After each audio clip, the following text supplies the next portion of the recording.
আসসালামু আলাইকুম ভিউয়ার্স, কেমন আছেন সবাই? আশা করি সবাই ভালো আছেন। আলহামদুলিল্লাহ আমি অনেক ভালো আছি। ভিউয়ার্স, আজকে আমার কাছে একটি ফোন আসছে স্যামসং L260।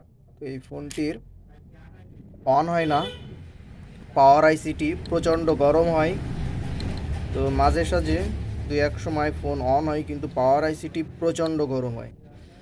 আপনার কাছে যখন এ ধরনের ফোন আসবে যে পাওয়ার আইসি পরিবর্তন করা ছাড়া আপনাদের কাছে আর কোনো উপায় থাকবে না, তখন কি করবেন? যেহেতু ফোনটি অন হচ্ছে মাঝে সাঝে, তো আপনারা ফোনটির ফ্ল্যাশ ফাইলটি আপনাদের কম্পিউটারে কপি করে রাখার চেষ্টা করবেন।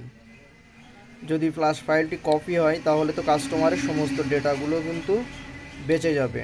তার কল লিস্টের নাম্বার এবং ফোনে সেভ থাকা নাম্বার, এসএমএস সব কিছুই কিন্তু থেকে যাবে ওই সফটওয়্যারের ভিতরে।